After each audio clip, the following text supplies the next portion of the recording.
parece bien que esperemos otros 4 minutos? Creo que allá afuera están varios comiendo. Ah,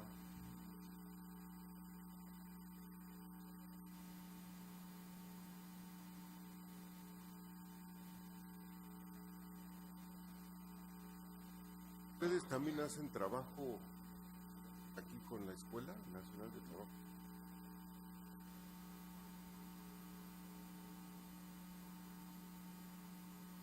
Creo Ah, que no está realizando.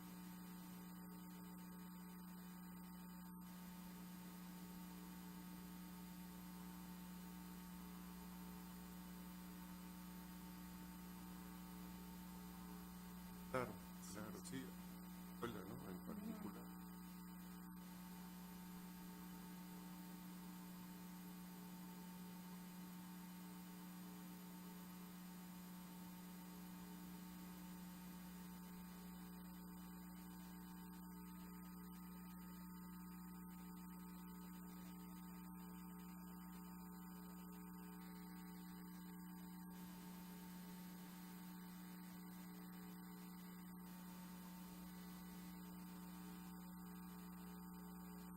¿Escuela de Trabajo Social o en otra escuela?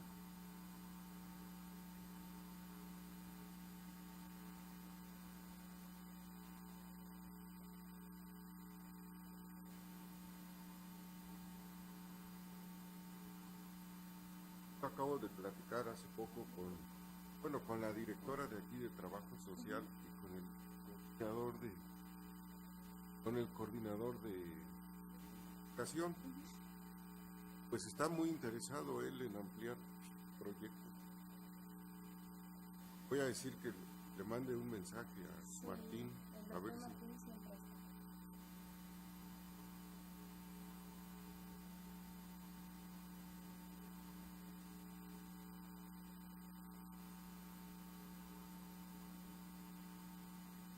¿Ah? Funciona. ¿Puede anotarme aquí?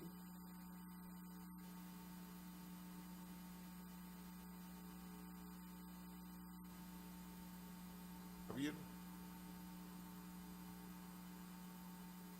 vamos empezando, ¿verdad?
Ay,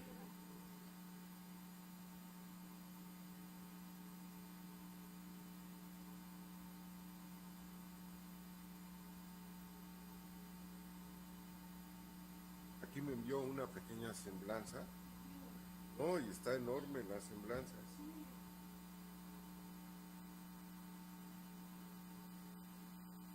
Estudió trabajo social, luego hizo doctorado.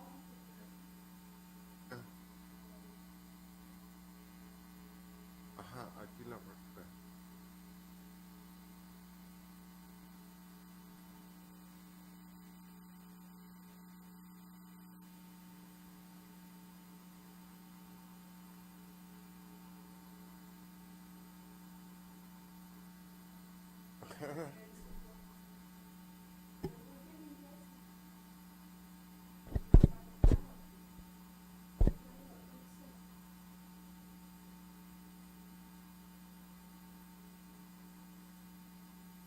Mejor náhuatl. Claro.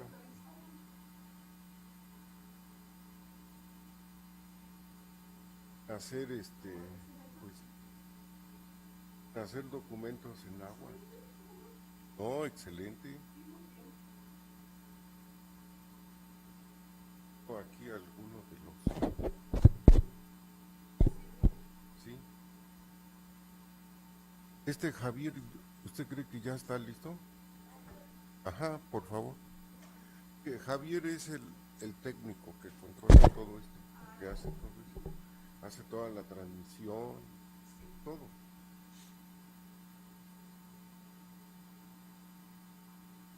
Más que él se llama Javier Alcántara y yo me llamo Javier Aguilar.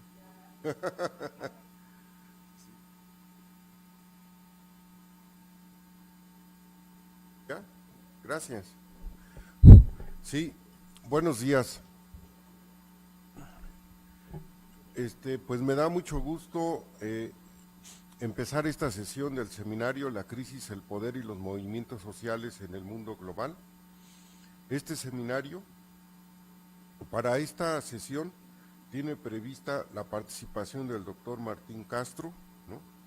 Pero el doctor Martín Castro me envió un correo ayer en la noche señalando que no solo era el único autor, ¿no? Más bien que él no era el único autor, sino que hay otros dos autores, ¿no? Entonces, aquí tenemos a la licenciada Karen Vázquez, ¿verdad? De la Universidad Autónoma de Yucatán. Ella es licenciada en Trabajo Social por la misma Universidad de Yucatán, es docente, ¿verdad?, de asignatura, en su asignatura que se llama Investigación en Trabajo Social y supervisora de campo práctico en las instituciones de salud. O sea que aquí nuestra autora no solo se dedica a hacer teoría, ¿verdad?, sino que también tiene mucho trabajo de campo, mucha práctica.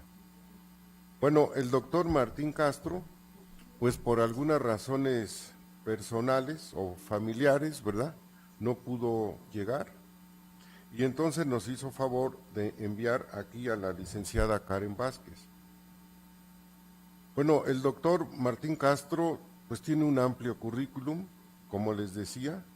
Él es doctorado en Ciencias Políticas y Sociales en esta universidad, ¿no? Y dice aquí que lleva 20 años como profesor de asignatura, ¿verdad?, en la Escuela de Trabajo Social aquí en la UNAM. Y bueno, desconozco cuántos años lleva allá en la Universidad de Yucatán, pero 4 años, ¿no?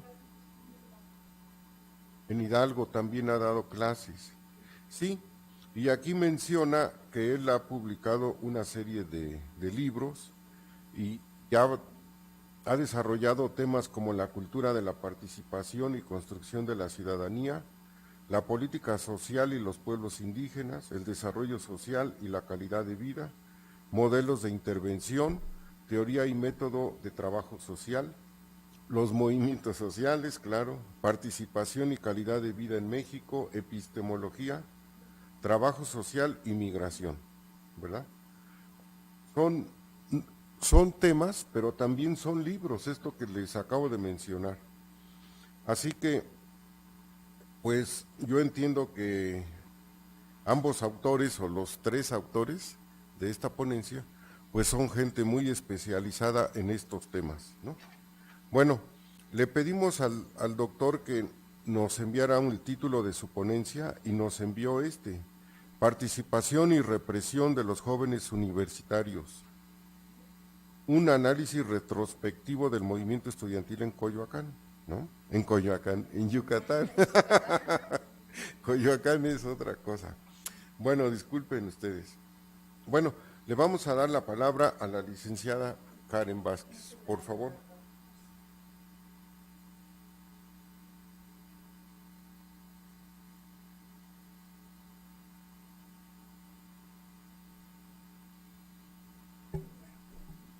¿Micrófono portátil?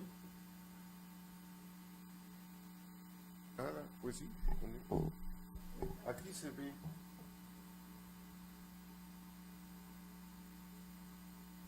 Bueno, la violencia de Estado que se expresa 43 estudiantes normalistas de Ayotzinapa, pues ha generado movilizaciones estudiantiles de alto impacto en toda la República Mexicana. Y pues partiendo de esto, pues vale la pena. Okay. Bien, como comentaba, la violencia de Estado que hemos tenido como respuesta a las movilizaciones estudiantiles, tal como Ayotzinapa, ha generado y potencializado la presencia de movilizaciones estudiantiles a lo largo de toda la República. Y esto nos permite, con ánimos de investigación y de análisis, pues dar una mirada retrospectiva a los movimientos sociales que se suscitaron en Yucatán en los años de 1973-1974. Bien, para realizar el trabajo como grupo de investigación, nosotros acudimos a hacer una investigación, una acción participativa, involucrándonos en marchas del día 29 de enero del 2016. En estas marchas logramos contactar con un informante clave, que fue quien estuvo acompañando en todo momento al líder estudiantil, que fue la cabecilla que inició este movimiento y que dejó gran sustento a grandes aportaciones estudiantiles y sindicales en el Estado. Okay.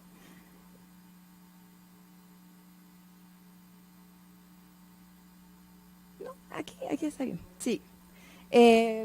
Para nosotros, como grupo de investigación, esta investigación llega en un momento oportuno cuando creemos que es necesario hacer frente a la situación que enfrenta la sociedad, ¿no? Esa represión, esa lucha por nuestro derecho de expresión, la que nosotros tenemos para poder manifestar nuestras inconformidades. ¿Y cuál es la manera que tenemos de hacerlo? Pues la participación y la organización social, mismo que transformamos en un movimiento social que nos permite tener ese impulso, esa fuerza para hacer saber cuáles son nuestras inconformidades. El 14 de febrero pudimos conocer el Centro Cultural de Estudios y Movimientos Sociales, que lleva el nombre de Efraín Calderón Lara, que es el personaje que nosotros buscamos estudiar y de quien realizamos esta investigación. Aquí les tenemos una síntesis para contextualizar una contextualización histórica de lo que sucedía en el país en este momento, cuando se suscita nuestro movimiento social, objeto de estudio. Principalmente nos encontramos con el agotamiento del modelo económico estabilizador, que esto genera una crisis muy interesante para estudiar en el estado de Yucatán, que va de la mano con la crisis de la industria henequenera, que era la principal fuente de economía del Estado. Asimismo, también acontece la privatización del agua. Las familias de Yucatán están acostumbradas al uso de pozos propios en sus propios terrenos. La ubicación geográfica del Estado lo permite y para la sociedad era algo muy común poder hacer uso de su agua, ¿no? Y cuando llega un gobierno que les dice vamos a privatizar y meter un sistema de agua potable al que a ustedes les va a costar y tienen que pagar, bueno, pues esto no gusta, ¿no? Y también es un golpe a la economía de las familias yucatecas. Asimismo, se retiran apoyos hacia los estudiantes, principalmente las credenciales de descuento en el transporte, y todo esto genera pues un malestar social. De este malestar social surge uno de los principales líderes, que es quien organiza estas manifestaciones para hacer notar la inconformidad de la sociedad mediante las pláticas que hemos llevado, mediante las entrevistas con los informantes claves, pues podemos describir o tener un perfil de Efraín Calderón Lara. Él lo presentan como un hombre de principios, un hombre de moral, justo, humilde, sensible a las problemáticas sociales de las familias yucatecas, creyente de la igualdad, defensor de los derechos, una persona inquieta que siempre buscaba estar innovando y haciendo más por la sociedad. Asimismo, también mencionan que él era una persona carismática, ese carisma gozaba de gran seguimiento, tenía una capacidad vocatoria muy grande, y en palabras de nuestro informante nos mencionan que era un hombre enamorado de la vida. Él disfrutaba de realizar las acciones, él daba todo por lo que realizaba. Aquí les presento una línea del tiempo de lo que fue realmente como tal el movimiento estudiantil. Se denomina obrero estudiantil, ¿por qué? Porque se unen ambas fuerzas, la fuerza estudiantil, que tiene un peso muy importante, y para satisfacer una demanda del sector obrero. Efraín Calderón Lara conforma el Frente Cultural Estudiantil Jacinto Canec.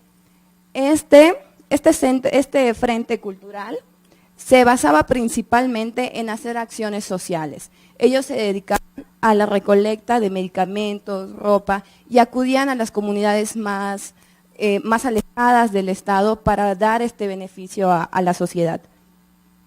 En el 1973 surge un descontento social por la introducción del sistema de agua potable, los que les comentaba hace un momento.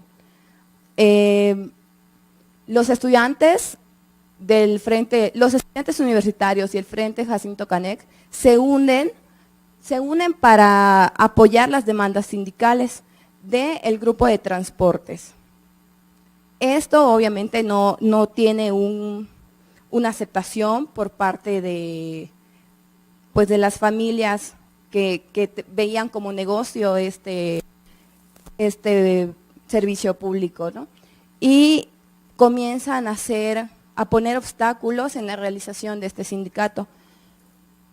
Por esto, los universitarios hacen y expresan su apoyo al sector transportista, llegando a un paro de labores, en donde la participación social de las familias yucatecas fue muy importante, ya que ellos apoyaban, y aunque en cierta manera se veían perjudicados por haber un paro en el medio de transporte, pues ellos podían y decían, no importa, estamos juntos y vamos con todo, porque tenemos que lograrlo. Allá podemos identificar la parte de participación social que se había en ese momento, ¿no? La unidad de la sociedad. En el 1973, el rector de la universidad, Rosado G. Cantón, sale a la calle en protesta por toda la situación que se vivía, y principalmente por la protesta en las alzas de las tarifas del transporte. Con todo esto, comienza o aparece el sindicalismo independiente en el estado de Yucatán.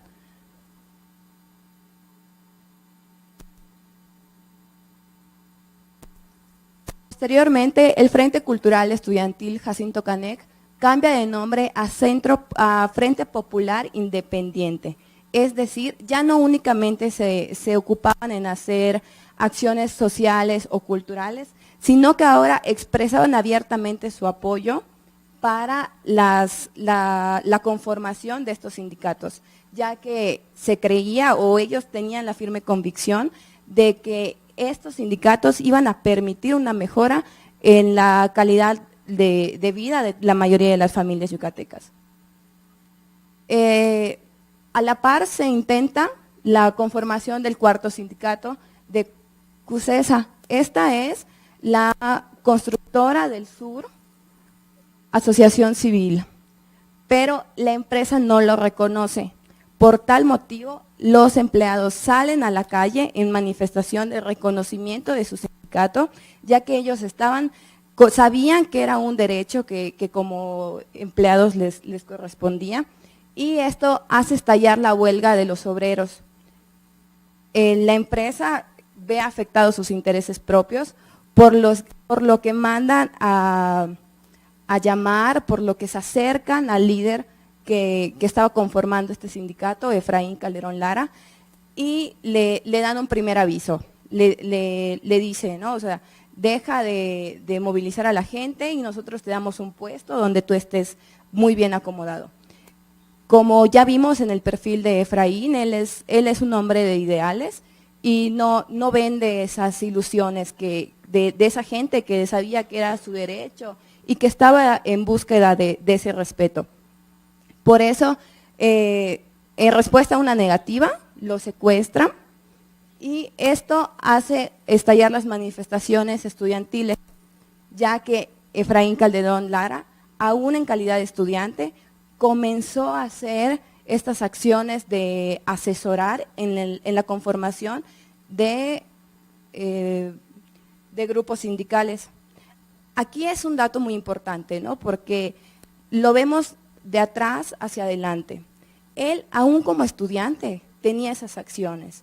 Él estaba comprometido con su formación, con su vocación, y hoy incluso en el contexto del estado de Yucatán, los estudiantes son muy pasivos, muy inertes, esperan, y yo creo y estamos convencidos que esto se debe incluso al mismo sistema que nos ha envuelto y nos ha absorbido en esa idea de estudiar, trabajar y tener una vida tranquila, ¿no? Esa es la idea que nos han vendido, para que dejemos de salir a las calles, para que dejemos de manifestar nuestras inconformidades.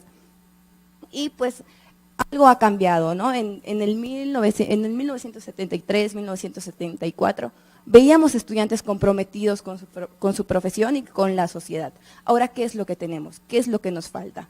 Y esa es una de las aportaciones que esta investigación deja abierta, ¿no? Para continuar con este trabajo. Bueno, la manifestación estudiantil se dirige en torno a la exigencia hacia los grupos de alto poder para que aparezca su líder sindical, y exigen también el respeto a la autonomía universitaria, ya que ésta se estaba viendo afectada, ya que una de las sedes principales de este movimiento social fue el edificio central de la Universidad Autónoma de Yucatán, en ese momento era Universidad de Yucatán, y exigían que se reconociera esa autonomía universitaria. En el mismo año aparece ya sin vida el cuerpo de Efraín Calderón Laras, que sus amigos o colaboradores más cercanos le daban el apodo del Charras. Y es así como se ha convertido en una bandera para los movimientos sociales de hoy en día en Yucatán. Cuando aparece el cuerpo sin vida de este personaje, las manifestaciones ya no solo son estudiantiles, sino también se vuelven en el ámbito obrero y en el ámbito civil. Se calcula que más de 10,000 personas salieron a la calle a marchar y a pedir justicia para por el asesinato de este personaje. Bueno, aquí tenemos unas fotografías de las marchas que se suscitaron. Estas fotografías las retomamos pues de un archivo propio que nos proporcionó el Centro Cultural y Estudios de Movimientos Sociales, que se encuentra ubicado en Mérida. Podemos ver gran cantidad de gente y la inconformidad que estos demostraban, ¿no? Para ellos Efraín era su líder, era su asesor sindical, y si bien logró mucho, se esperaba aún más de ellos, ¿no? Y la respuesta del Estado no fue apropiada. Y la gente lo reclamó. Eso es algo muy importante. A veces el Estado realiza acciones y nos quedamos pasivos, inertes ante esta situación. Sin embargo, vemos que la gente en ese momento salió a las calles y manifestó su enojo. Aquí hay otras imágenes sobre lo mismo. Podemos leer en las pancartas cómo se expresa ese apoyo. Incluso ellos piden la libertad incondicional del asesor. En ese momento aún no se conocía la noticia de que él ya había fallecido o que ya lo habían asesinado.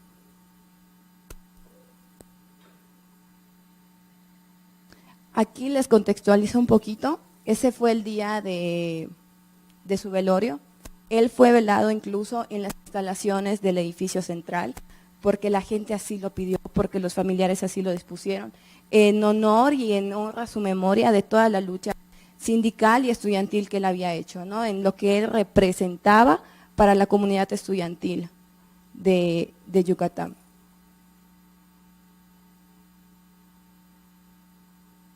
De la universidad, sí, de la universidad. Aquí no se alcanza a apreciar muy bien, pero esta es la fachada de la universidad, es la puerta principal. Y bueno, ahora vamos a los actores intelectuales de este suceso, ¿no?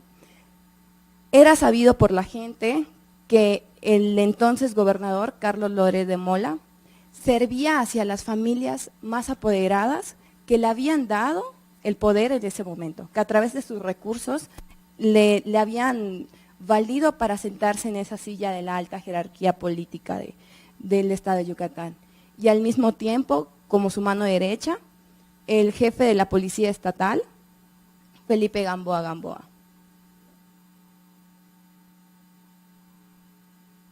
¿Qué resultados se tuvieron de este movimiento social? El reconocimiento de la autonomía sindical. Posterior a todas estas marchas, a la muerte de este líder sindical, se logra reconocer la autonomía de los 5 grupos sindicales que él formó. La reafirmación del respeto a la autonomía universitaria, la devolución de credenciales de descuentos a estudiantes, principalmente para el servicio de transporte y para los servicios culturales, para los eventos culturales. Y aquí, en este punto importante, hemos discutido en algunas reuniones que tenemos, la desintegración de la matrícula universitaria en diferentes sedes. El edificio central albergaba a todas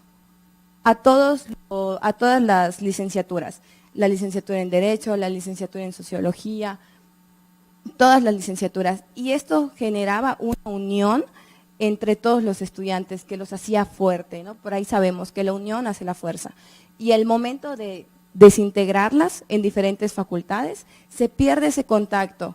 Entonces, nos encontramos en, si fue un resultado, eso es claro, pero ¿qué tanto benefició o no lo ha hecho a la conformación de futuros movimientos sociales, ¿no? ¿Qué tanto ha permitido que la fuerza del estudiante decaiga?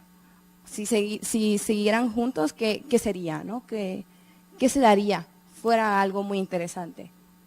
Asimismo, también en Yucatán se han presentado otros movimientos sociales, como lo son por la igualdad del género, por la igualdad en el respeto a la identidad sexual, el cuidado hacia los animales, el respeto hacia los animales, y esta fue el aumento a los costos de la gasolina. Si bien estos movimientos sociales no han destacado a nivel nacional, no son muy conocidos, incluso a nivel nacional se tiene la idea de que Yucatán es un estado muy tranquilo, muy pacífico, pero queremos que se sepa que sí hay, aunque les falta un impulso, y pues creo que hay que trabajar en eso para seguir en ese camino de movimientos sociales. Algunas conclusiones a las que se llega con esta investigación. Líderes sociales en el olvido. El informante clave que nosotros logramos contactar es una persona que dio su vida al movimiento social, que hizo mucho por la sociedad yucateca. Sin embargo, el día de hoy, él no tiene o ni goza de ningún reconocimiento. Es una persona normal, incluso él expresa que le gustaría, que después que este movimiento social dejó marcada su vida y que a través de ello no ha podido superar todo lo que eso significó para él, ¿no? Era su amigo, era prácticamente su hermano, y él estuvo presente el día del secuestro. Fue una situación difícil emocionalmente para él. ¿Y cuál es la retribución que como sociedad le damos a esos líderes que permiten pues la manifestación, que apoyan la participación social? Bueno, el Estado y los sindicatos. Esta creo que es una de las reflexiones más interesantes que logramos alcanzar, ¿no? Esos sindicatos que han olvidado la esencia de su origen, que en lugar de empoderar a los obreros para para exigir el cumplimiento de sus derechos, pues se han convertido más que nada en la manera de que las empresas y la política les permita neutralizar a esas masas, ¿no? A esas masas de los obreros, en lugar de que estos sirvan para apoyar esos ideales. Y pues que dejen manifiesto todavía la situación en la que se manejan pues las cuestiones políticas en el país.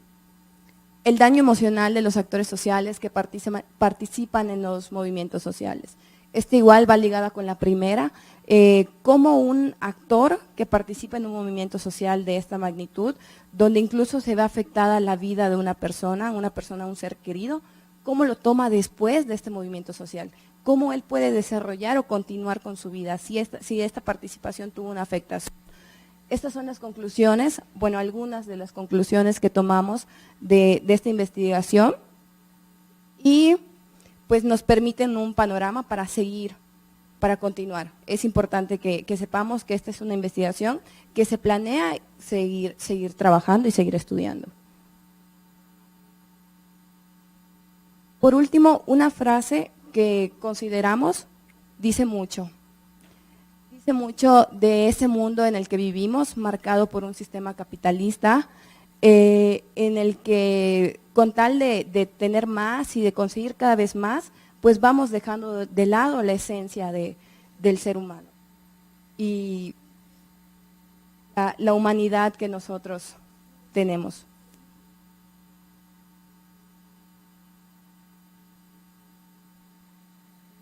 Referencias que utilizamos hasta el momento.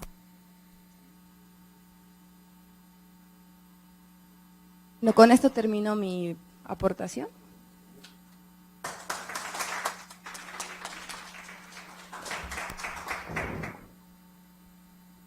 Bien, pues, felicitaciones aquí a la ponente, ¿verdad? Una buena exposición. Y bueno, yo quiero aprovechar para comentarle algunas cosas.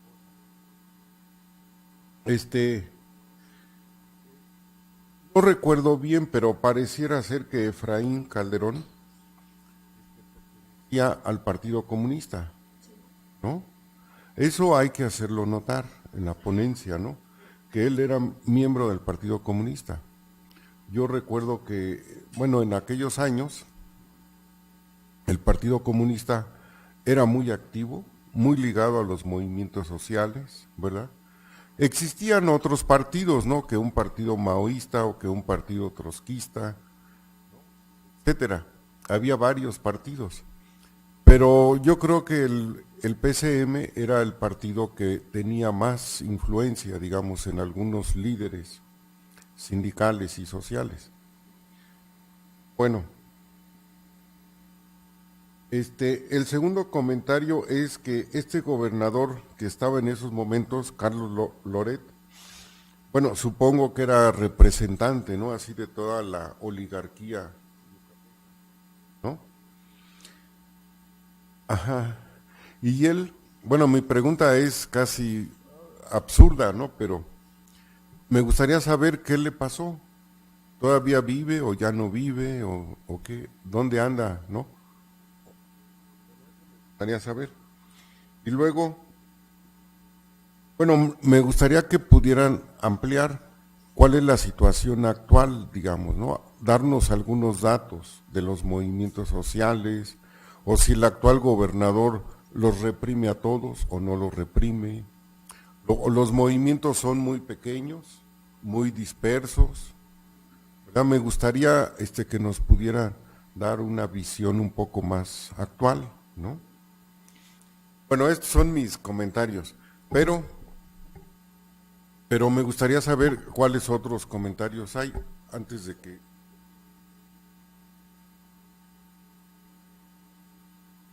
A ver, allá el compañero. Y Alicia, por favor.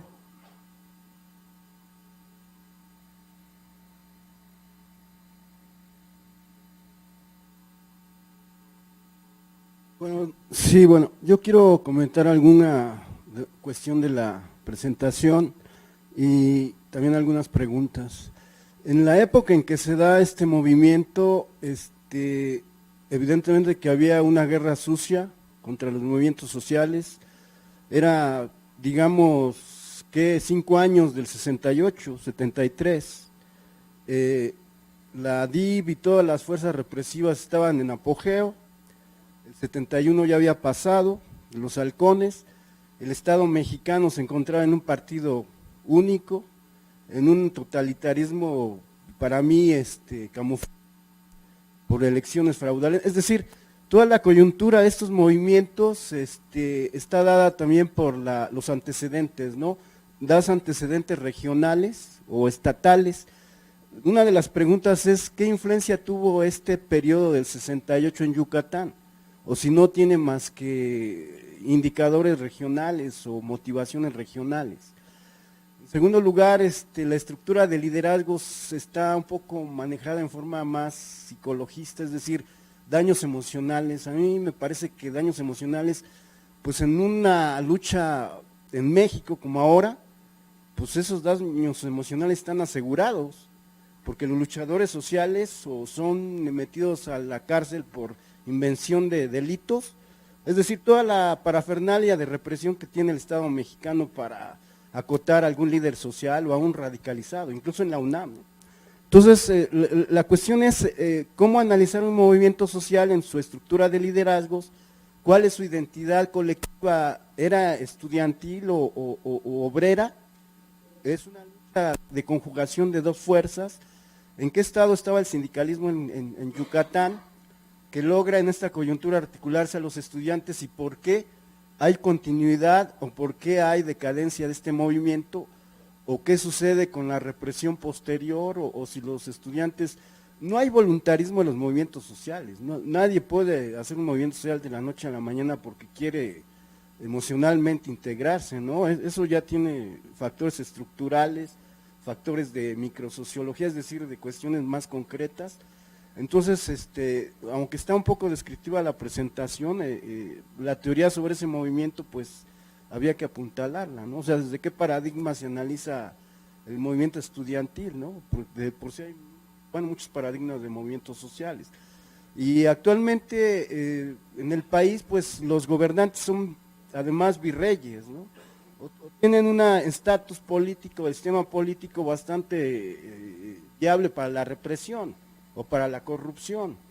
De allá para acá, el Estado mexicano actual pues ya es más represivo abiertamente, incluso a pesar de discursos de democracia y de no sé, en el fondo las fuerzas represivas están ahí, y la práctica de clase de represión del Estado mexicano pues está ahí, aunque se lean discursos de todo tipo, ¿no? Entonces yo la pregunta que te haría, la última, es ¿desde qué paradigmas, desde qué teoría de los movimientos sociales te puedes posicionar para explicar no solo la descripción histórica o algunas manifestaciones de ciclos de protesta, si usamos el léxico de los movimientos sociales?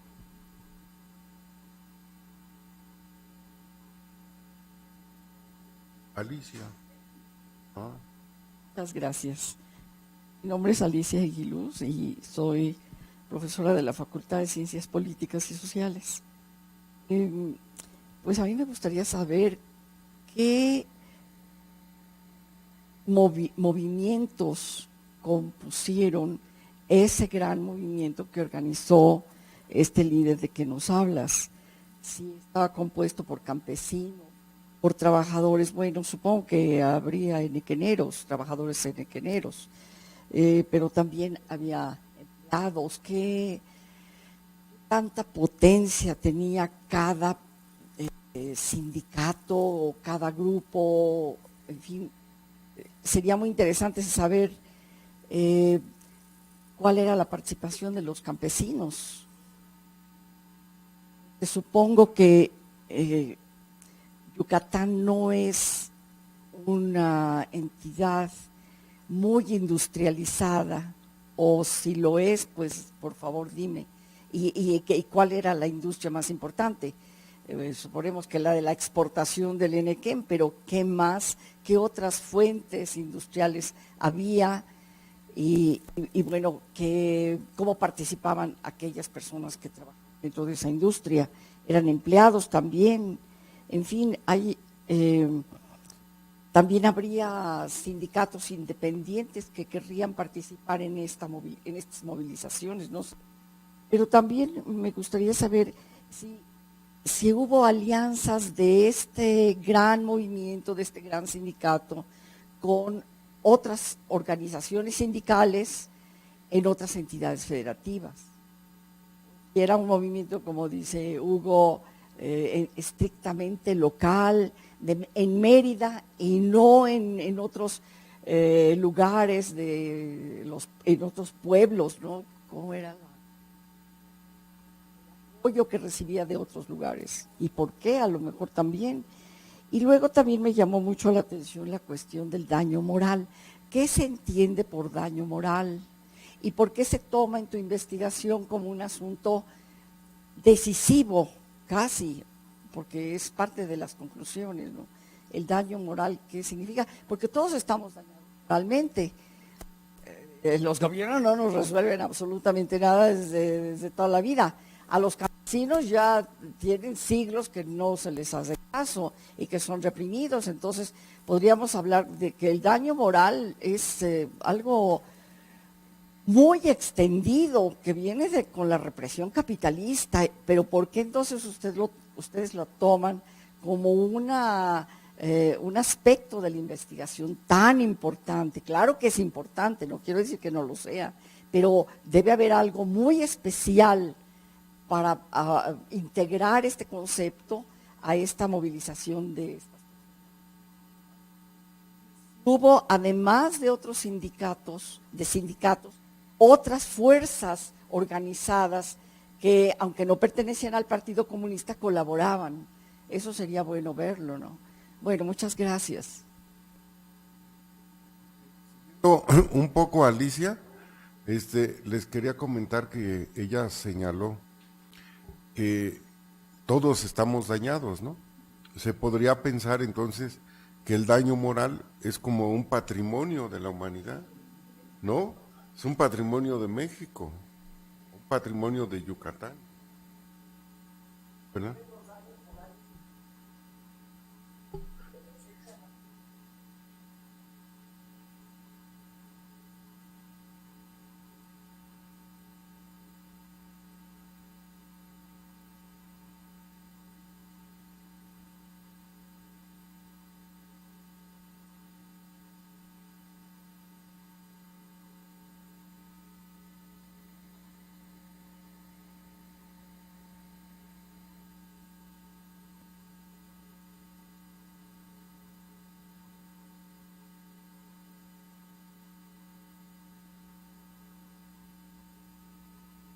A ver, Lucy, por favor.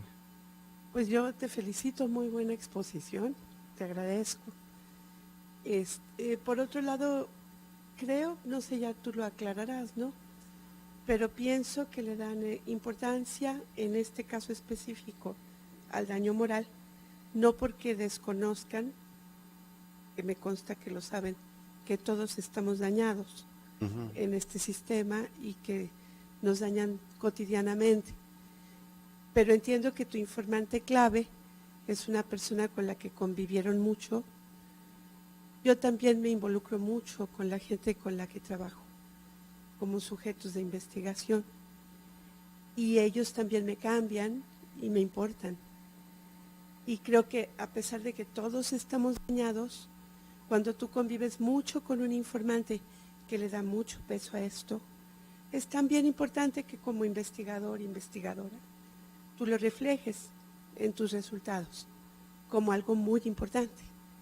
Y eso yo lo veo con colegas que eran muy jóvenes cuando la dictadura chilena, que vinieron a México y que fueron en su momento torturados. Evidentemente toda la sociedad chilena está dañada y por eso son tan neoliberales y por eso son antimovimiento social y por eso los chicos sufren tanto, ¿no? En el libro que luego presentaremos, bueno, sobre movimientos hay parte de Chile y la lucha estudiantil. Pero el daño moral que tiene mi amigo Domingo es algo que yo mencionaría en un libro, si es mi informante. a pesar de que toda su sociedad esté dañada, Claro. ¿no? La verdad es que sí, los datos que tú nos aportas, que además son así, ¿no? El olvido, las traiciones, o sea, no es algo poco importante porque está en la esfera subjetiva, ¿verdad? Por otro lado, me parece muy interesante poder poner, y ustedes van a continuar, ¿no?, en contexto qué estaba pasando en México en esta época y por qué se dan este tipo de movimientos. Porque sí se logra, ¿no?, autonomías, mayor autonomía sindical, y luego por qué también los sindicatos hacen todo lo que tú narraste, y lo difícil que está ahora que las personas participen en movimientos, ¿no? Entonces, también es epocal. En el libro que hicimos hay una chica que se doctoró en ciencias políticas, que en vez de hablar de movimientos, habla de todos los mecanismos que se usan para desmovilizarnos. Que hay toda una teoría al respecto. Muy bien. Entonces, que te maten es un modo, ¿no? Que te compren es un modo. Pero también que insistas y insistas y nadie te escuche. Que no haya canales reales de participación. Que estés insistiendo y insistiendo, como los padres de Ayotzinapa, y termines siendo parte del paisaje, ¿no? Y que el primer mes estaba lleno el Zócalo y ahora van 10 personas. Eso desmoviliza. ¿Cómo no? Y son mecanismos muy estudiados, que están teniendo éxito. Y tenemos que hacernos cargo de que ante esos mecanismos nosotros tenemos que hacer otras cosas, ¿no? Pero es una época muy complicada, que no es la de los 70s, incluso por la fuerza de estos partidos, por la percepción que la gente tenía, la ilusión de la alternancia, de que con esto resolveríamos cosas, que la corrupción o la impunidad estaban solo en el PRI. Ahora tú platica con los jóvenes a ver qué opinan de los otros partidos, ¿no? Y qué Sí. opinan incluso de ir a votar. O sea, todo esto ha generado otros desencantos y otros mecanismos de desmovilización, pienso yo, ¿no? Entonces, contextualizar el que seguro lo harán me parece importante, ¿no? Eso era lo que te quería comentar. Perdón, ¿quién más? Buenas tardes. Mi pregunta tiene que ver con la última conclusión de la investigación, o no, con la primera, tal vez el olvido en el que han caído los líderes, y quería preguntarte con respecto a eso, ¿cuáles son los canales de transmisión de la memoria en el caso de Yucatán? Porque al ponerlo así parece que es un poco que los jóvenes no quieren saber o no están interesados, pero a veces es simplemente porque los canales de la transmisión de lo que pasó no son efectivos. Entonces, ¿cómo conocen las nuevas generaciones a Efraín, al líder del que nos hablas? O si no lo conocen, ¿por qué tú llegaste a él y otras personas no han llegado a él? Quería saber ese proceso generacional de conocimiento de los movimientos anteriores para fortalecer los de ahora.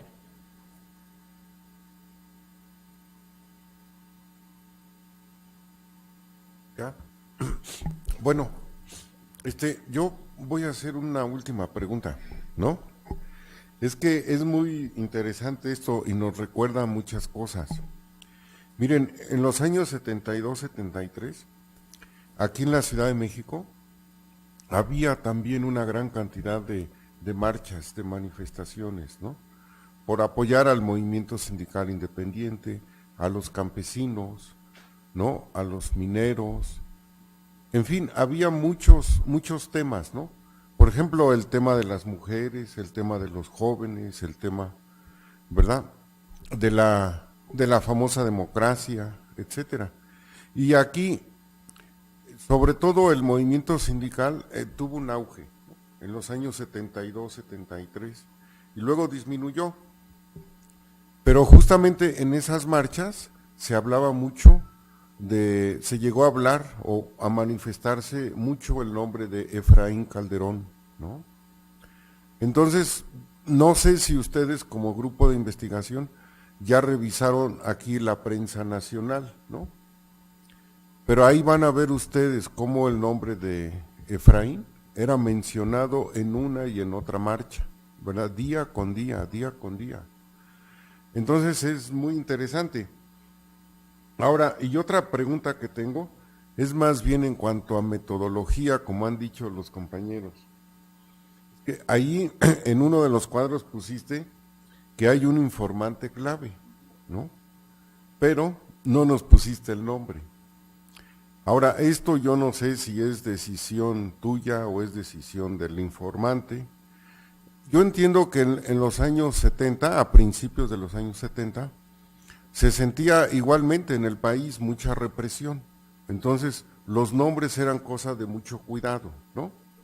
Pero actualmente, pues ya no, ¿verdad? Ya no pesa tanto eso. Ahora, pues ya ven ustedes, vemos cómo los políticos que dirigen este país, ¿verdad? Se roban y se roban muchas cosas de la nación, ¿no? De las instituciones, y no tienen vergüenza, ¿verdad? Ahí no hay límites. Ahora, pues bien o mal, pero pues tenemos mayor espacio, ¿verdad? Para, cuando menos para expresarnos. Entonces sí sería mejor que tú platiques con el informante y que le digas que se va a publicar su nombre, y ya. No hay que tener temor, ¿no? Bueno, es una sugerencia, ¿no? Para que ustedes lo piensen. Ya, a ver. Bueno, en cuanto a la pregunta que comentaban sobre qué influencia tuvo el movimiento del 68 en el movimiento que se suscitó en Yucatán, pues tomamos en cuenta que durante la entrevista con el informante clave, él sí mencionó que hacían marchas en conmemoración a ese movimiento. Sin embargo, no fueron tan profundas, únicamente fueron de manifestación, una marcha en conmemoración, no para generar algo más o de una manera más, con una involucración más fuerte, ¿no? Únicamente salir a la calle, expresar la inconformidad, el enojo por lo que sucedió en el 68, pero no más allá. El movimiento sí fueron de varias fuerzas, fue obrero, fue estudiantil, y al final del movimiento, ya cuando se sabía o era el conocimiento que el líder principal había sido asesinado a órdenes del exgobernador de Yucatán, se une la sociedad civil. Entonces sí eran ambos frentes, principalmente obrero, estudiantil, y al finalizar se suma la sociedad civil. Se tomó la teoría de la acción colectiva para analizar este movimiento. En cuanto a las características que menciona Alberto Meluzzi, nos dice que tiene que ser un movimiento, no únicamente una tendencia que se diera en ese momento. Y por las características que el informante clave nos señala, sí hubo una identificación para este movimiento, y sí se rompieron algunas estructuras que se crean dentro del propio sistema, ¿no? Se rompió la negación hacia la creación de sindicatos, porque al final de este movimiento sí se respeta y sí se hace valer la aparición de ellos, y comienzan a funcionar.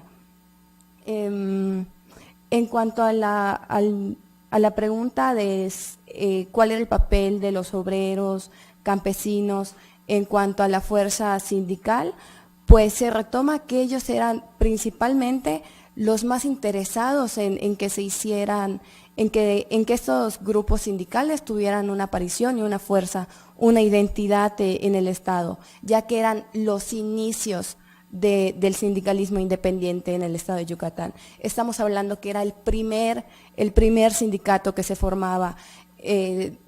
No había el conocimiento de tal de cómo hacerlo, ¿no? Vemos que incluso era un estudiante de Derecho quien iniciaba, quien estaba proponiendo. No se sabía cuál era la estructura, pero estaban aprendiendo sobre la marcha. Y esa era la participación principalmente de obreros.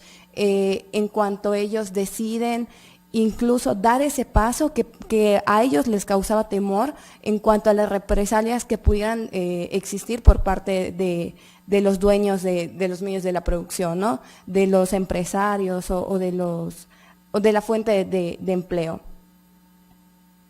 El Yucatán se caracterizó en esa época principalmente por la industria enequenera, que era la exportación del enequén. Actualmente Yucatán tiene algunos puntos industriales como son la elaboración de calzado, y en ese momento principalmente la gente vivía de un salario por prestación de servicios. Si habían alianzas, no llegó a nuestro conocimiento, el informante clave no mencionó, incluso él decía que sí era un personaje conocido, pero nunca tuvieron el apoyo de otras instituciones o de otros movimientos sociales fuera del estado de Yucatán. Sí habían uniones con estudiantes principalmente de la Escuela Normal de Tecash, pero no de otras instituciones que tuvieran ya una conformación como tal de una organización social que apoyara movimientos sociales. El daño moral, mencionábamos más bien un daño emocional que se da frente a principalmente nuestro informante clave. Nosotros convivimos con él en las marchas, incluso fue la situación que nos dio apertura a conocer este tema. Para que él nos pudiera conceder la entrevista, nos pedía participar en las marchas, estar apoyando en cada uno de los eventos que realizaban como centro cultural. Nos referimos al daño emocional porque esta persona no pudo, después de este movimiento social, desarrollar nuevamente una vida con tranquilidad, como él le llamó en su momento. Él, a raíz de las consecuencias que le deja este movimiento, pierde a su familia, se desintegra su familia porque la familia no pudo soportar la situación que él enfrentaba de alcoholismo. Él menciona, a raíz de los recuerdos que tiene de su amigo, de cómo llegaban incluso a estar en sueños que terminaban convirtiéndose en pesadillas y que no le daban una tranquilidad emocional individual.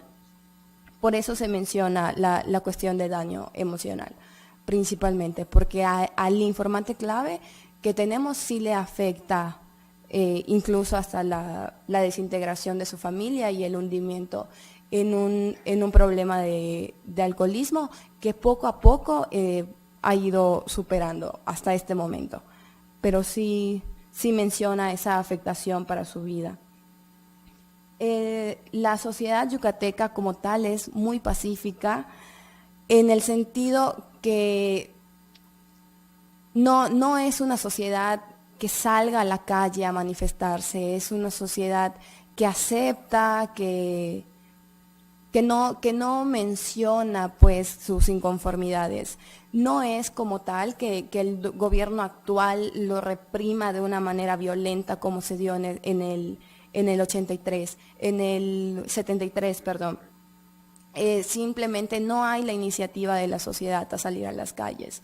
Y ese creo que es uno de los principales problemas con los que se enfrenta el estado de Yucatán, que estamos demasiado apaciguados, demasiado cegados en cuanto a mientras no me involucre a mí como persona, entonces no tengo por qué buscar problemas.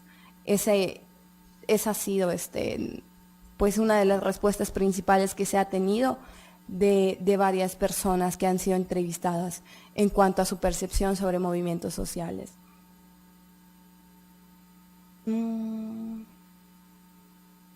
Bueno, lo que me preguntaba sobre cómo fue que nosotros llegamos a este tema por iniciativa propia, por gusto propio, porque sabíamos en algún momento por fuentes familiares que tuvieron la oportunidad de vivir en ese momento, que hubo un movimiento social, sin embargo no sabíamos bien cuál era.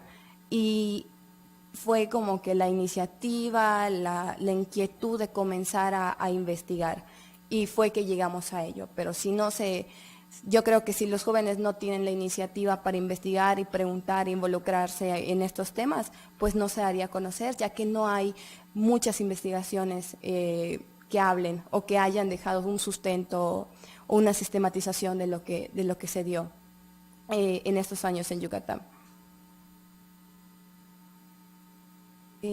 La prensa nacional como tal, no tuvimos una revisión específica de lo que fue la prensa nacional. Sería un punto muy interesante para agregar a este trabajo. Y la cuestión del nombre del informante clave se manejó por principios de confidencialidad, no totalmente porque él se haya negado a que su nombre apareciera, sino porque como investigadores decidimos que no estén, o sea, cuidar ese principio de confidencialidad para nuestro informante clave. Pero como usted bien nos propone, nos pudiéramos acercar nuevamente a él y proponerle, o sea, pedirle su consentimiento.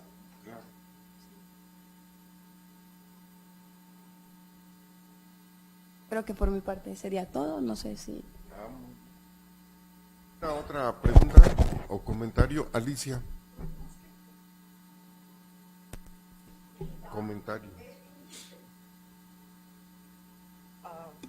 A platicar la compañera, porque yo al menos no tengo ninguna idea de Yucatán, fuera de que es un lugar muy bonito, nos pareció muy apacible, pensamos que el PRI tiene todas las en sus manos todas las cuerdas, ¿no? Y sí nos pareció, y sí nos preguntamos, ¿qué tanto espionaje habrá en este lugar que está tan tranquilo? Y eso, y nos quedamos con la pregunta, porque en ese momento no se nos ocurrió ir a preguntar a la gente, a lo mejor no nos hubieran dicho nada, pero sí resalta que hay una gran tranquilidad, una aparente confianza. Uno puede salir, puede caminar por las calles aledañas y aparentemente no hay ninguna anomalía. Hemos estado nosotros en algunos lugares en donde uno al entrar a ese pueblo dice, ay, ¿qué hay aquí? Hoy está feo aquí, ¿no? Pues hay que irnos tan pronto como podamos. Y sí nos ha pasado. Hay algo que nos está indicando que hay peligro. Y esto no lo hemos sentido en ningún lugar en Yucatán. Aunque viajamos a los lugares turísticos o fuimos a ¿cómo se llama? Un pueblo, Itzamal, fuimos a Itzamal con la idea de saber de dónde había sido la guerra de castas. Y hay que mencionarla también, no como una tradición, porque parecería ser que en Yucatán no hay tradiciones de lucha todavía, y hay que explicar por qué. Pero el movimiento de castas fue tremendo, fue una movilización muy profunda que seguramente ha dejado alguna huella. Y no sé si aunque la gente parece muy apacible, es muy desconfiada y uno no lo nota. O si lo nota, uno no sabe por qué. Tendrán toda la razón de ser desconfiados, a lo mejor. Bueno, ya que entran en esa cuestión de las emociones, pues yo creo que puede ser una categoría que va a permitir explicar muchas cosas. Y entonces, sí me ha parecido muy interesante también la investigación que ustedes están haciendo, porque nos muestra cuál es el inicio, y aquí sí hay una pregunta. ¿Ese movimiento fue el inicio y el fin de cualquiera otra movilización?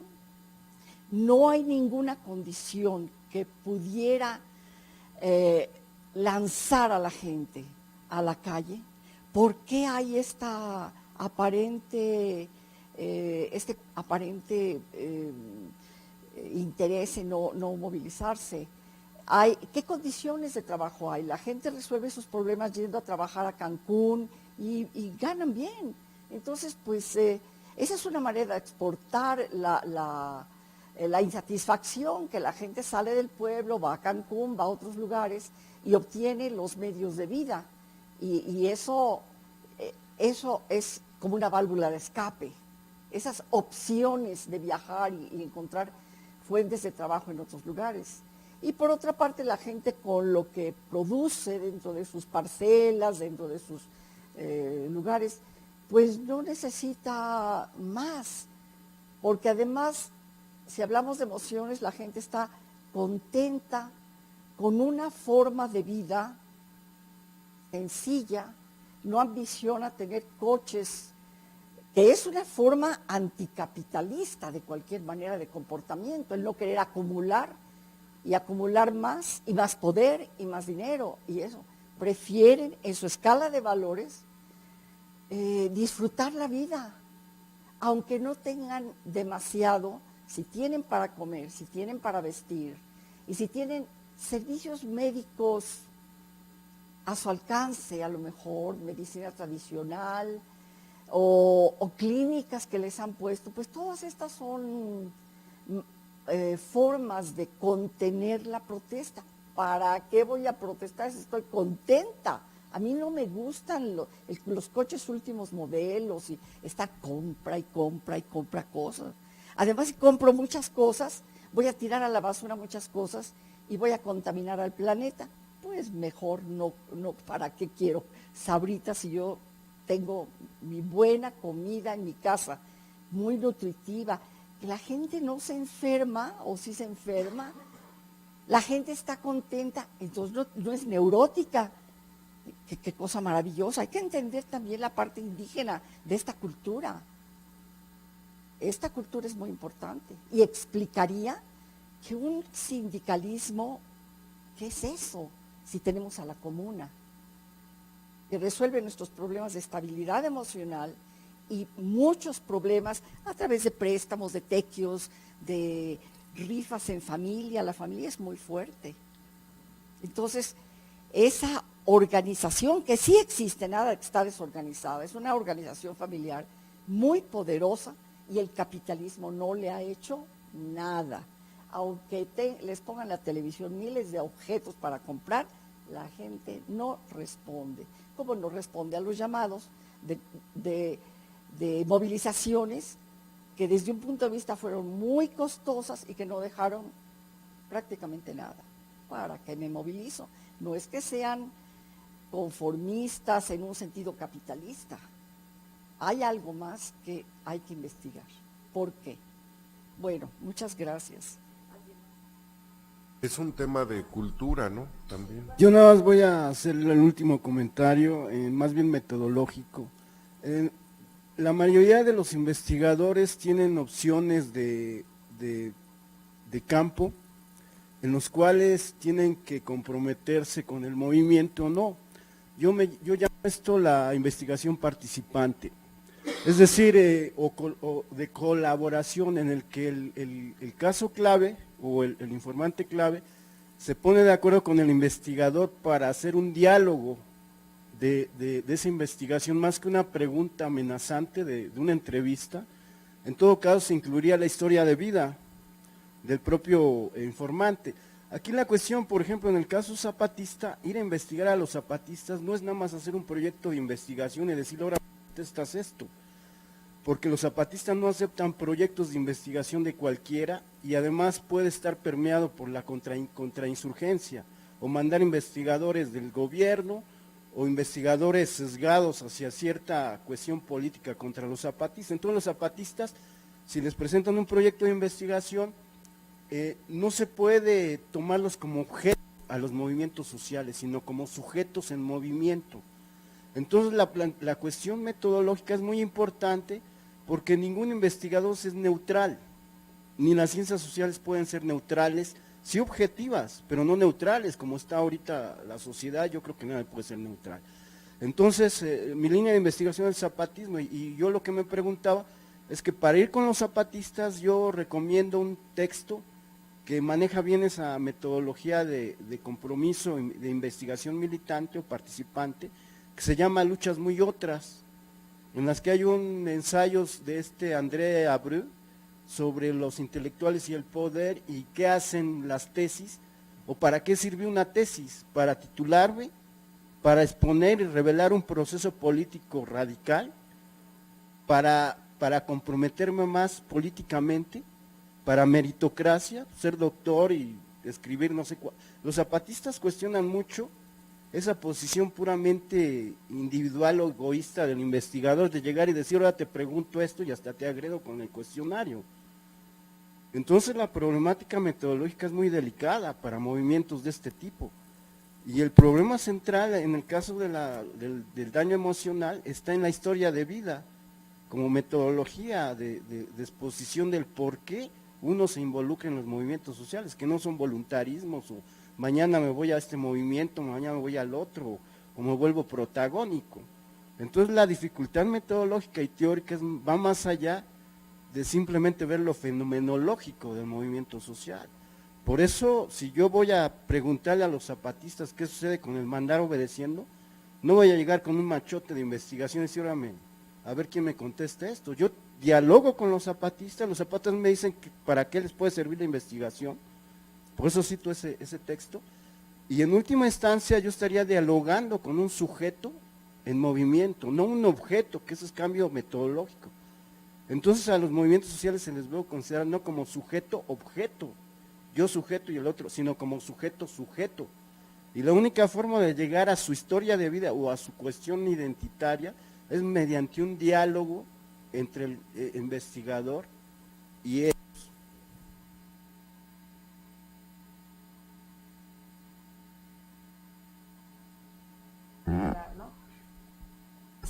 Y es por ello que esta investigación se inicia de esa manera, ¿no?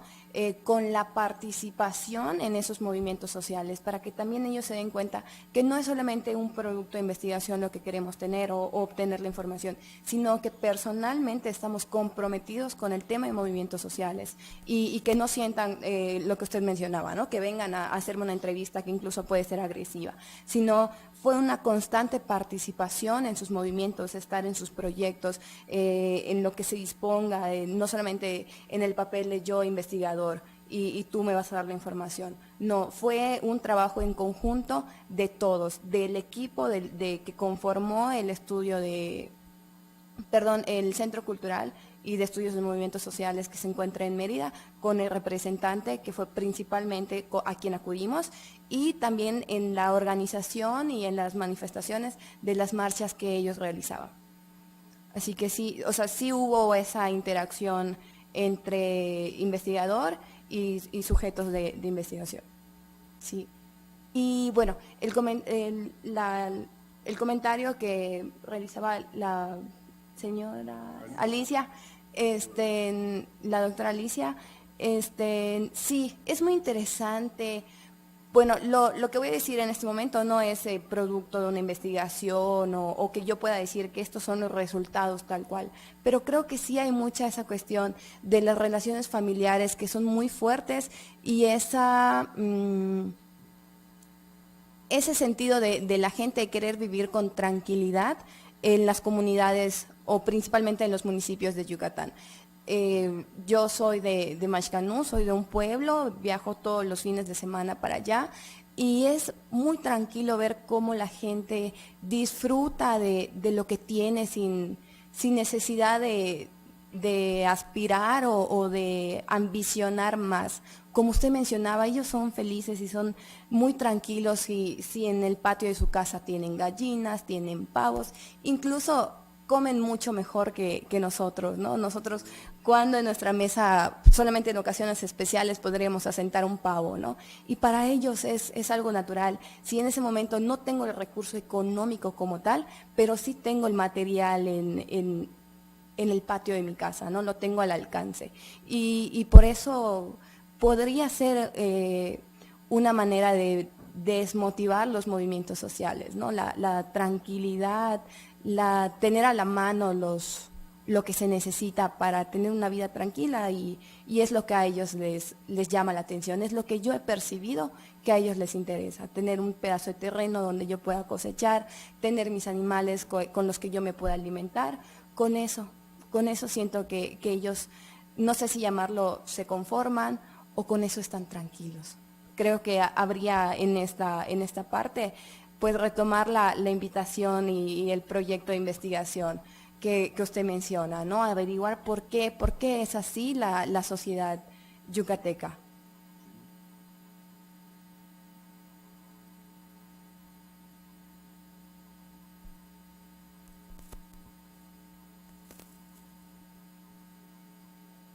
Aquí, gracias. Y en ese libro da las claves para destruir a una sociedad y convertirla tranquilamente al capitalismo. Es un señor que se llama Henry Jules, es un metodista o algo así, que estuvo en México en los años, creo que 60 o antes, algo así. Este libro es muy poco conocido, pero se encuentra en algún lado, yo no me acuerdo dónde lo conseguí. Este señor dice que lo primero que hay, refiriéndose a la educación norteamericana, lo primero que la educación debe pretender hacer es romper la relación con la madre, para que el capitalismo, para que el individualismo descorazonado aflore. Y estoy pensando que aquí el capitalismo y sus políticas educativas pretenderían romper la relación afectiva con la familia para que el capitalismo pueda arraigar y hacer todas las fechorías que conocemos. Es muy interesante, ojalá pudieran conseguir ese libro, que es buenísimo.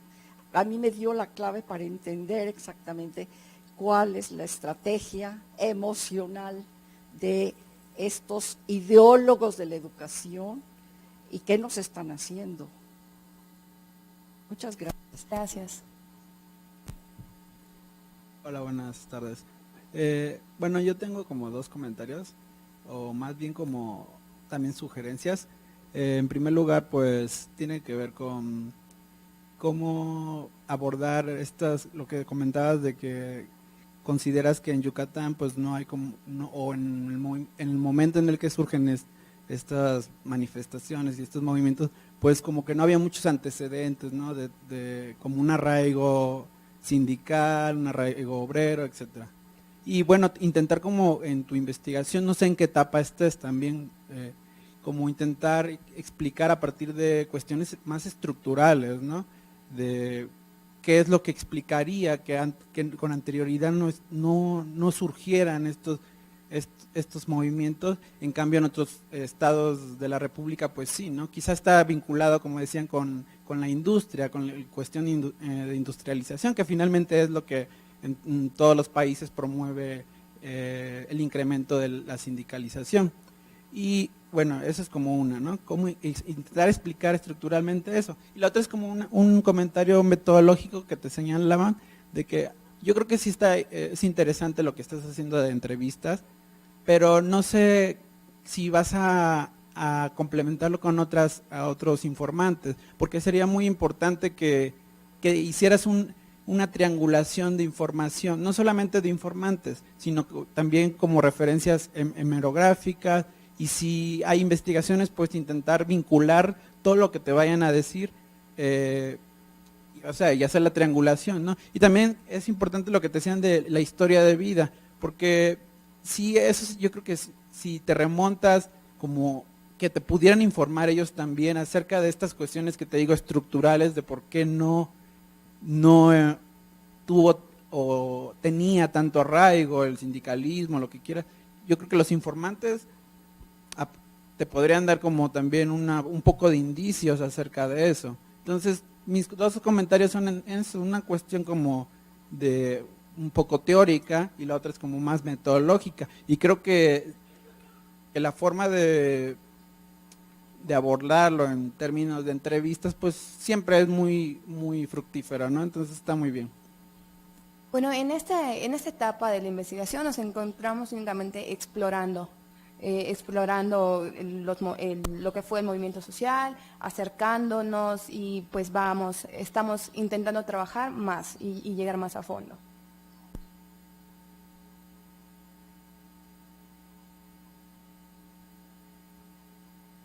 Bueno, yo también hablando de las fuentes, les quiero insistir a ustedes en que, mira, aquí en la Biblioteca Nacional o en las bibliotecas de las facultades, yo creo que es posible encontrar algunas tesis que hablan de ese movimiento, ¿no? También en los años 70 y 80 había digamos, centros de estudios diferentes, ¿no? De los partidos de izquierda o de los partidos, ¿no?, del centro, y hacían algunas investigaciones. Y recuerdo que se produjeron varios libritos o varios artículos. Hay un librito que se llama, por ejemplo, Canek, ¿no? Hay otro librito que se llama Biografía de Efraín Lara. Hay otro folleto que se llama El movimiento estudiantil en Yucatán, ¿no?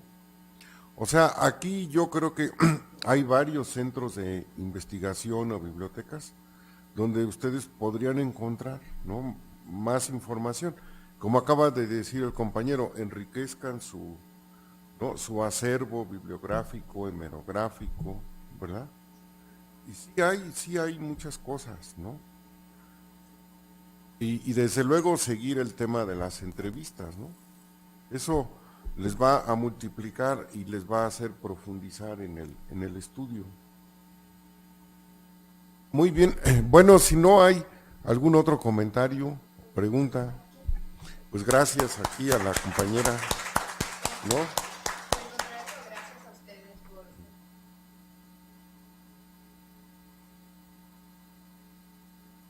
Muy bien, pues qué bueno, le vamos a dar aquí a la compañera una constancia. Como ustedes saben, aquí somos muy buenos para dar constancias, ¿no? Toma, compañera. Yo pensé que me habían hecho 2 constancias y no.